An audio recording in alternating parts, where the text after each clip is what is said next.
Welcome to today's episode. Here's a quick trailer for you. Be sure to stick around and catch the full episode. So why do offers fail? I'm going to bottom line this for you guys. So offers fail at the end of the day because people have a perception that the value that they're getting is not worth the price that they're paying. What I'm going to share with you here is an endless amount of resources on this subject, but this is the one I like to reference.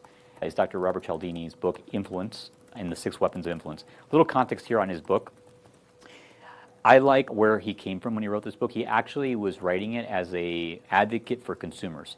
He wrote the book because he wanted to improve awareness to the marketplace of what basically Madison Avenue marketing corporations in New York were using to influence the everyday person. And the reality is that, he did this massive study of influence, very data-driven study. Highly recommend the book. If you can describe someone's problem to them as well, if not better than they do, they trust you. And them trusting you is the most important factor in them becoming your client. Have you ever wondered what event leaders are doing right now to pack their rooms and convert attendees into high-ticket clients? Welcome to the High Profit Event Show, the podcast for experts who want to maximize profits and impact through live events. I'm Rudy Rodriguez, and each week I interview industry leaders to share what's working right now when it comes to filling your events, engaging your audience, and getting clients to enroll into your high-ticket programs. So stick around and be sure to hit that subscribe button.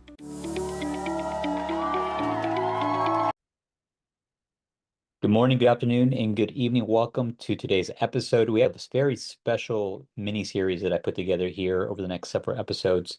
What I did is I broke up a presentation that I delivered a virtual workshop at MGI Studios in Calgary for a high-level mastermind group where I broke down the exact step-by-step formula on how our team over the past 10 years have supported dozens of event leaders and helped them sign up over 10,000 clients into their various programs, resulting in over $15 million in revenue. So I'm going to break that down for you in a handful of modules, step by step. Some people have paid for this course, but I'm actually giving it to you as my podcast listener for free, complimentary. My invitation to you is to tune in, watch today's episode, and come back for the following weeks. And be sure to subscribe so that you remember to come back and finish this mini-series. I look forward to seeing you on the other side. Let's talk about some offers. All right. Offers that convert. So when it comes to offers that convert, the first and foremost thing I want to do is give you guys a framework of influence. Because at the end of the day, what you're wanting to do is you want to exchange your service, your product for something else, and you want, or for cash specifically, or maybe barter another service, but you're wanting to influence another human being to change their behavior. It's not necessarily easy, so the study of influence and really understanding human psychology and behavior, in my opinion, is probably one of the most valuable or the most important skills or studies or things that you can potentially develop. What I'm going to share with you here is an endless amount of resources on this subject, but this is the one I like to reference. It's Dr. Robert Cialdini's book, Influence, and the 6 Weapons of Influence. A little context here on his book. I like where he came from when he wrote this book. He actually was writing it as an advocate for consumers. He wrote the book because he wanted to improve awareness to the marketplace of what basically Madison Avenue marketing corporations in New York were using to influence the everyday person. And the reality is that, he did this massive study of influence, very data-driven study. Highly recommend the book. But the book ended up being used by marketers and sales professionals to continue to influence the masses. Now, these are things that are, as I say, they're tools. He calls them weapons. I'm just citing exactly what he says in his book. He calls them weapons. I refer to them as tools. Maybe he calls them weapons because he thought that people were using them as weapons, or he thought like these evil corporations were using them as weapons against people. I don't necessarily have that framework. I think they're tools. Just like a hammer, just like a gun, the tool in itself is not good or bad. It's not right or wrong. It's not evil. It's a tool. Like fire, if you use fire, you can make food, warm up your food, cook your food, do a lot of good things with fire, and you can also burn a house down with fire. With a gun, you can protect and you can harm. Same thing. So my encouragement to you, of course, I know this is speaking to the choir, is use these in the framework of service. Don't use this in any unethical manner.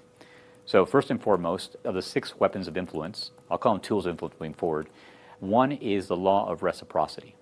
There's actually a case study in this book that he gives of this religious group, and I don't remember the name and I don't remember the location, but I'm sure you've come across something similar, a similar experience to this, where everything they did was based on donations, not just donations, but going out in public and asking people to give them money. They were kind of gypsy-like, but they were like an organized religion. And they weren't doing that great. Their sales were down, and their donations were down. And someone in that community got the idea that they're going to go pick a bunch of flowers, and they're going to walk up to people, and they're going to hand them a flower, and then in exchange, and then they're going to step back and they're like, put their hand out and say, will you donate something to me? Who's had an experience where you're walking around and someone just gave you something, and then they ask you for something in return, and guess what? The likelihood that you gave them something increased dramatically. Why? Because they were eliciting the law of reciprocity. So simply put, it's an internal feeling that when somebody gives me something, I feel like I owe them something in return, whether that's financial, karmic, or otherwise. Okay, I think we can all relate to this notion, but it's something to keep in mind. It's always, this is like a law, almost like a law of physics, but it's a law of human behavior. It's always at play, and the more you give, the more people feel compelled to want to give back to you. All right. 2 is commitment. It's actually commitment and consistency. There's a lot more to this one than meets the eye. So this is the notion of small commitments lead to bigger commitments. That's why people say, hey, say yes to this, say yes to this, say yes to this, eventually saying yes to the big thing or the next thing. So small commitments led to big commitments. And there's a thing that also compels us as human beings in our minds, that when we start something, we want to finish it. I know some of us don't be like, oh, I'm a quick start and I don't finish things based on my personality, this sort of thing. Yeah, people are at different levels on that spectrum of, oh, I start something, I got to get it done. The reality is that it's part of our human behavior that if we start something, if you see like a little progress bar on the top of your screen, I'm sure the marketing agencies use that all the time. It says like, hey, I'm 10% done. There's a part of your brain that feels psychologically compelled to get that to 100%. If I start something, I feel compelled to finish it. I got to close that loop. It's human behavior. The other thing, and it's under this same chapter in the book, but it's called commitment and consistency. And you'll see it here in the text. It actually say the drive to stay consistent with your past actions and identity. I would make the argument that staying consistent with your identity is probably the strongest force that drives every human being.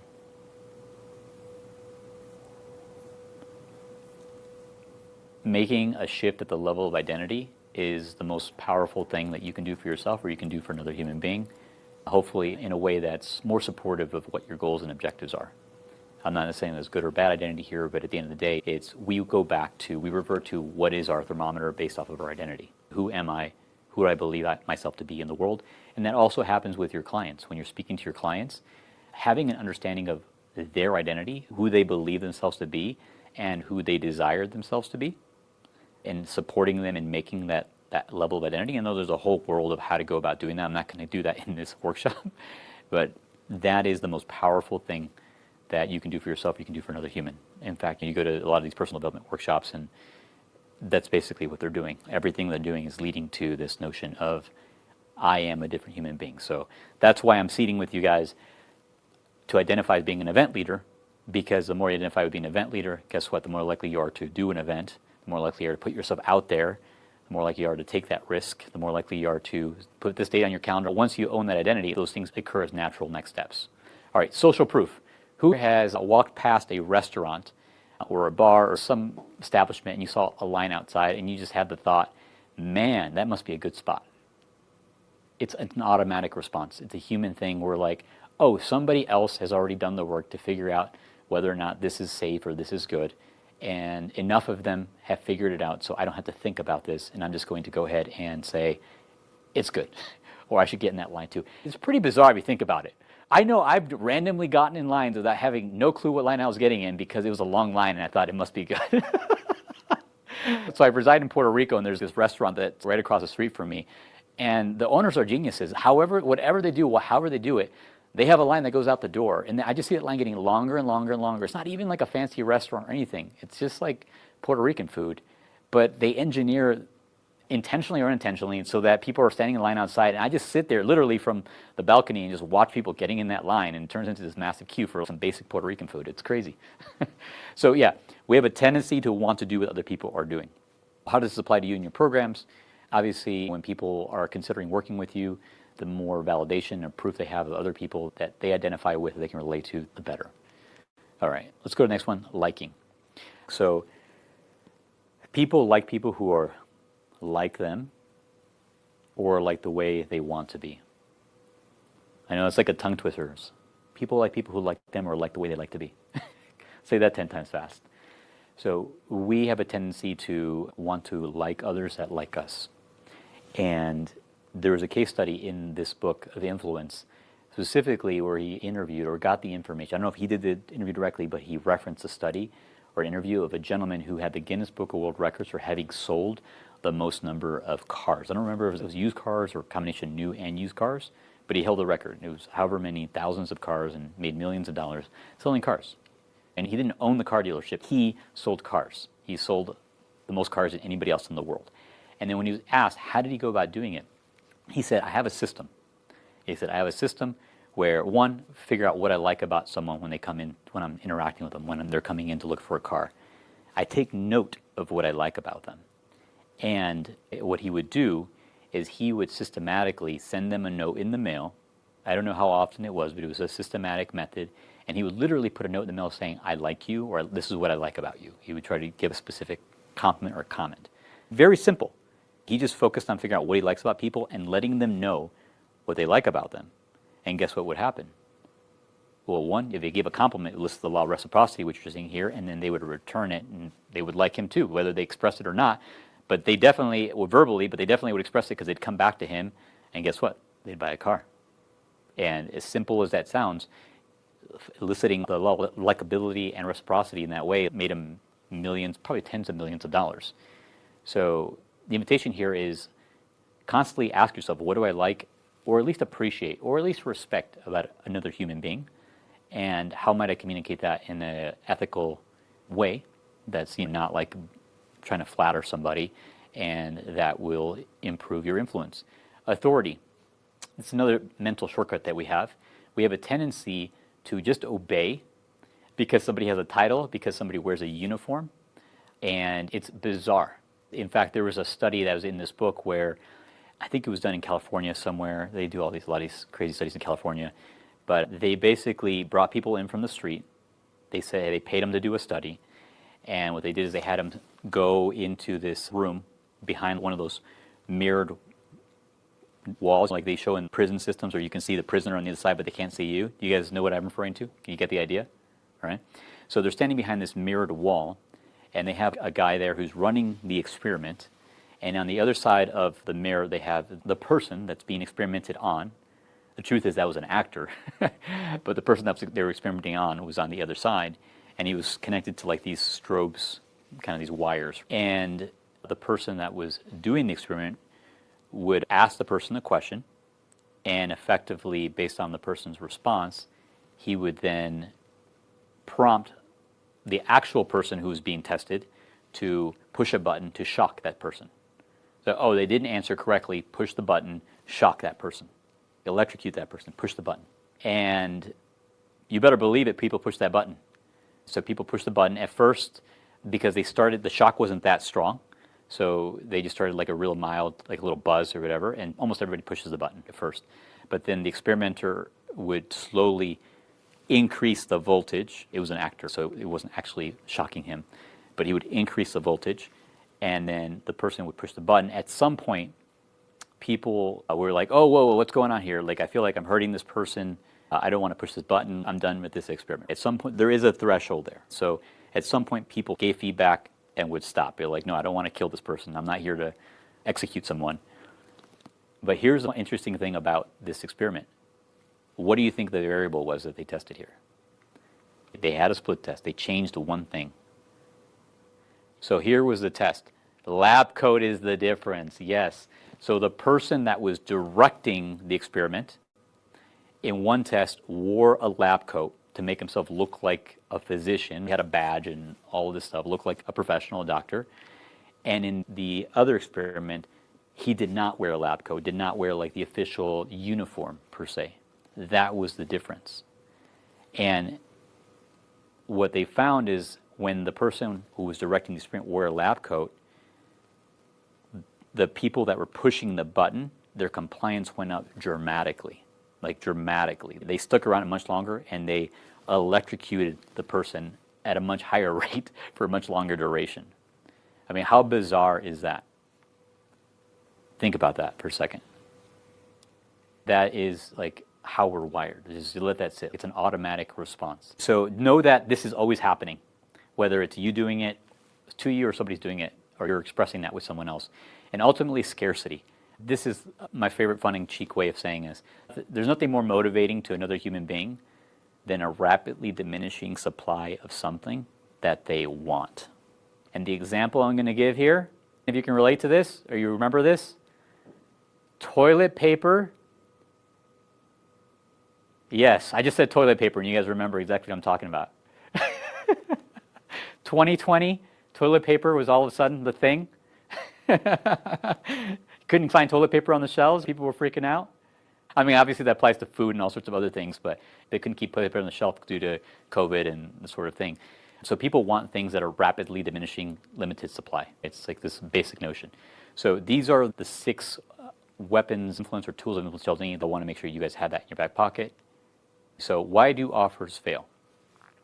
I'm going to bottom line this for you guys. So offers fail at the end of the day because people have a perception that the value that they're getting is not worth the price that they're paying.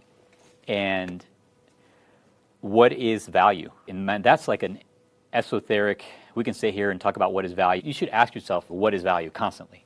And what is valuable to the person that I'm interacting with, the people I'm interacting with? In fact, one of my mentors just said, put that question on a Post-it note and put it on your screen. What is value? And so I'm going to give a simple definition here. Value is equal to benefit.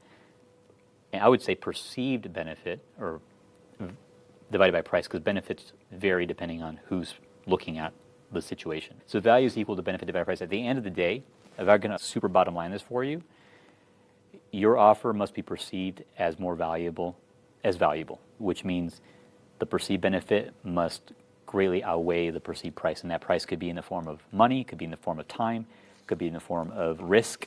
There's several things inside of that. Now I'm going to give you a couple quick specific instances, and do me a favor, I'm not going to go deep into these, but I'm going to say where this might show up, and raise your hand if you've honestly can relate to any of these 7 points that I've shared. Raise your hand if you've ever found yourself in a situation where you're just trying to sell to everyone. You have a thing and you're just trying to sell to everyone that thing. It's not specific or focused or niched. That definitely impacts the perception of value. One, you're not addressing the pain point that people are dealing with. If you ever find yourself relating to, hey, I think my thing's hot, but they're not hungry. Maybe I'm selling steaks, but they're vegetarian, kind of the notion. So lack of differentiation, not being able to be like, hey, how am I different than the next coach, the next person, the next program? So that's another issue. Or show of hands, raise your hand if you've ever struggled to feel like how you can differentiate yourself from someone else.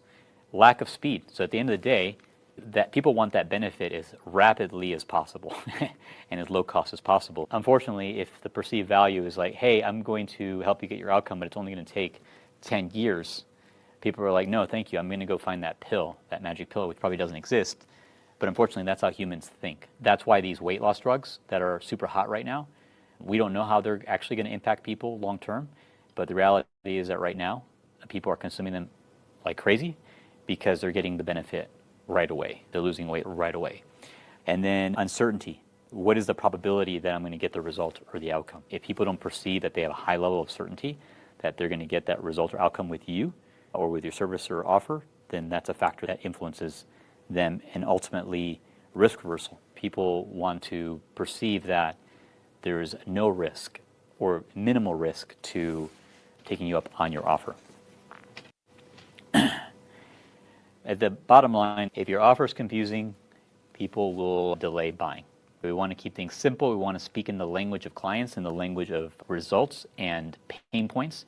If people feel that you understand their problem as well or better than they do, they will trust you. There's another kind of weird statement to hear. I'm going to say that one more time. If you can describe someone's problem to them as well, if not better than they do, they trust you. And them trusting you is the most important factor in them becoming your client and giving you cash. All right, so I'm going to give you a big picture flow of how to create the components. And then you're actually going to have an exercise. I'm going to give you a PDF, a framework to clarify your offer. And you're going to have the opportunity to really dial that in or enhance the offer that you already have. So first and foremost, it's the problem. We talked about this over and over again. Understanding what the problem is that you're helping solve and making sure that you can describe it as well, if not better, than the people that you're solving it for. One of the ways I like to go about doing that is market research, which involves I can read online, do all sorts of reading. AI is a great way to do like general market research, and I personally believe there's nothing that beats actually talking to people and asking them, hey, what is the challenge? What is the problem that you're dealing with? And having some intel. This is my notes, right, from the 5 interviews that I did specifically, so I knew that this is the first thing I need to focus on is making sure that I'm being relevant to what people are sharing. Of course, your offer needs to be a solution to that problem. That's kind of a duh. And then you go about enhancing your offer with bonuses, adding value that differentiates you from other people, and ultimately, ideally, there's a bonus that people be like, well, that bonus alone is worth me paying the price of admission. And risk and urgency. We talked about that in the influence area. People will put off making a decision as long as they possibly can until they have enough reasons to make the decision right now. Everything only exists in the right now. We will put off making decisions, I know I do, until I absolutely have to, for the most part. I prioritize based on what's the deadline, what's the urgency, what's the risk if I don't. And just have to take that into account. People put off until you give them enough logical reasons. So you got to be able to be logical with them, but as well as emotional. What are the emotional reasons to help them move forward? So these are big picture components of an offer. If you're missing any of these parts, bonuses, you can go without a bonus, but it really helps, especially if you want to get people moving forward. It's like, wow, the bonus alone is worth it. It's great. So let's talk about weak versus strong offer. I'm going to give you a few examples, and then I'm going to give you the opportunity to clarify your offer.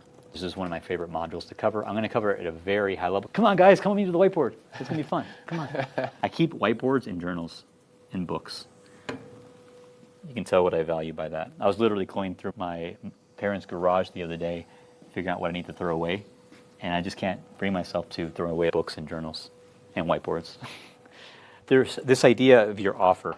And this, by the way, this right here is kind of like a meta thing I'm going to teach you. It not only applies to your offer, but applies to everything that you do within your business and within your life.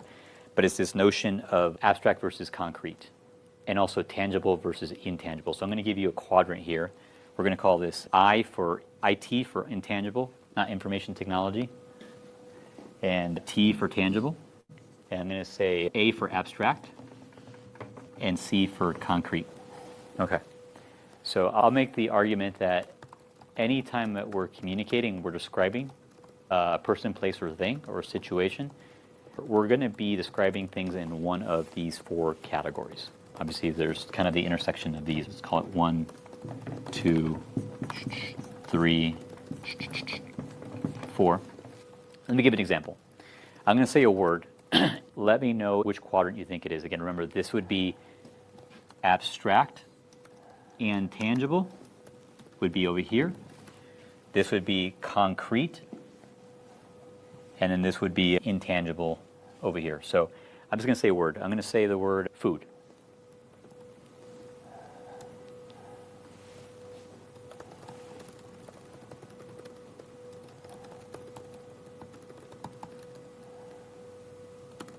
Yes, so 4. Okay, quadrant 4, food. Yes, so it's tangible, concrete. Hold on, I used the wrong word. Here, let me clarify. I just realized that. Specific. So abstract and specific here. So I'm going to keep going with this. So the word food. I'm going to go a little bit further. I'm going to say fruit. Does fruit become more specific and tangible for you? You see that? Fruit becomes more specific and tangible. Okay, I'm going to go further. I'm going to say strawberries. Do you have a more specific and tangible image in your mind? You see that? Now I'm going to go super specific. Chocolate covered strawberry from Whole Foods. Do any of you want a chocolate covered strawberry right now? Yeah, you see all of a sudden where it goes from, yes, food is kind of still an abstract concept because food for me may not be food for another species. It's a bit of an idea. It's like what feeds us. We have interpretations of what that means, but you can see how we go down the line. We can take that all the way down to a chocolate covered strawberry from Whole Foods. We get a lot more specific and tangible. So I'm just putting that as an example here. We're going to continue. So in a moment, I'm going to give you these examples of strong versus weak. And I invite you to think about that frame when you start to write out your offer. Okay, weak versus strong. The more concrete, the more specific, the more tangible, the higher it's going to convert. And the more you're talking about the results that people want. So weak, I help people transform their health. That's kind of a little bit abstract. Would you agree? Like, what does that mean? Does that mean lose weight? Does that mean recover from terminal illness? Does that mean put on muscle? Like, what does that mean? That's cool. You know what it means, but do they know what it means? What would be better? Hey, I help you lose weight and feel better. Who would rather lose weight and feel better than transform their health? Well, let's go much better. I help women age 40 or older, 40 plus, lose 15 pounds in 90 days without restrictive dieting or spending hours in the gym. Obviously, you'd have to probably be a woman to identify with that. But you see how that one is much stronger and it's very results and tangible oriented? Okay? I'm going to give a couple more examples just so that it comes home for everybody, not just the women in the room. All right, so I help you scale your business. I help you create more freedom and clarity in your business. Hey, a little bit better. I dig freedom. I dig clarity. Funny enough, I think men tend to like the word freedom more than women, and I think women tend to go towards clarity more than men. So that actually hits both genders. But strong would be, hey, I help you generate 10 to 20 qualified sales conversations per month from your event without having to rely on paid ads. You see that? You see how that's a specific result and also an avoidance of a frustration or pain? It's like, oh my God, I got to pay for ads and learn how to do all that stuff. Let's get into another example. I have 3 examples for you. I help you run better events, and I help you get more engagements for your events. Okay, maybe at your events. I help you turn your next event into maybe 30 qualified applications and 3 to 5 new high-paying clients. Who would like 3 to 5 new high-paying clients? Pay you $10,000 or more dollars. Who would like that?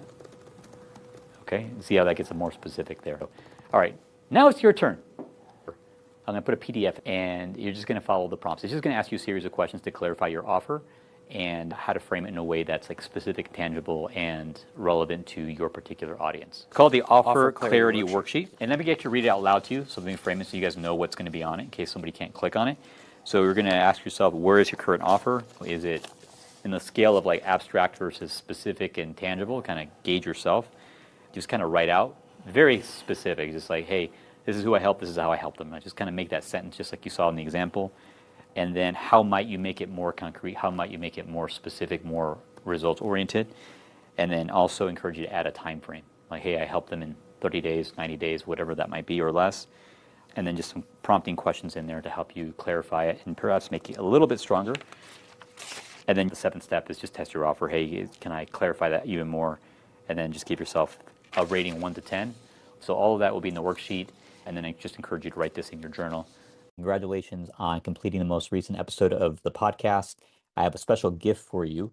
If you click the link here near the episode, you'll find a download of a 15-minute offer makeover worksheet that you can use in 15 minutes or less to clarify your offer, make it more irresistible, and ultimately be able to get more high-paying clients at your next live event without having to get more attendees to your event. Pretty cool, right? So stop having to spend more money on advertising or other optimizations when you can just clarify your offer and get more clients. So go ahead and click the link below here, put in your information and download the 15-minute offer makeover worksheet. I look forward to seeing you on our next episode. Take care. Have a great day.